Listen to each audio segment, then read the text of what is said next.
সূর্য রায়ের সন্ধান পেয়েই হসপিটালে আসে। রায়ের কাছ থেকে সবটা জেনে নতুন করে সবটা শুরু করতে চায়। এমনটাই দেখা যাবে মৃত্যুদূরা ধারাবাহিকে। বিস্তারিত জানতে চ্যানেলটি সাবস্ক্রাইব করে দেখতে থাকো। নীলু ও কোয়েলের মুখ থেকে সমস্ত সত্যিটা বের করার পরে রায়ের সন্ধান চালায়, কিন্তু কোনোভাবেই রায়কে খুঁজে পায় না। এদিকে এই খবরটা সূর্য জানতে পারে, রায়কে খোঁজার জন্য নিজেও বেরিয়ে পড়ে।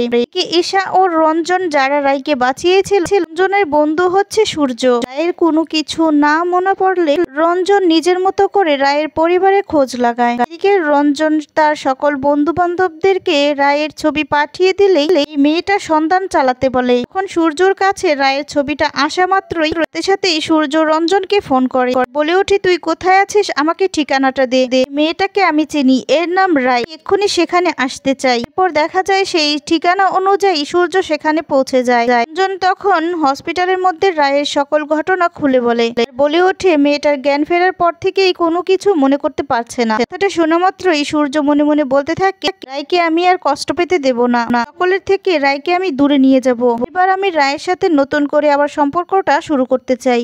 কথা ভেবে সূর্য এক দৃষ্টিতে রায়ের দিকে তাকিয়ে থাকে। এরপর সূর্য রায়ের সাথে দেখা করতে যায়, আর তখন রায়ের সামনে গিয়ে দাঁড়িয়ে বলতে থাকে যে সূর্য, রায় তুমি আমাকে চিনতে পারছো? এরপর রায় অপলক দৃষ্টিতে তাকিয়ে থাকে। এরপর বলে না, আর সূর্য তখন রায়ের হাতটা ধরে বলে ওঠে, রায় তোমার কোনো চিন্তা নেই, আমি তোমার খুব কাছের মানুষ, আমি তোমার যত্ন করব। এ কথা শুনে রায় সূর্যর দিকে এক দৃষ্টিতে তাকিয়ে থাকে। বন্ধুরা, সূর্য যদি এবার বাবার কাছ থেকে রায়কে দূরে রেখে নতুন করে আবার সবটা শুরু করতে যায়, তাহলে আপনাদের দেখতে কেমন লাগবে? কমেন্টস করে আপনাদের মতামত জানিয়ে দিন। পরবর্তী আপডেট পেতে চ্যানেলটি সাবস্ক্রাইব করুন। ধন্যবাদ।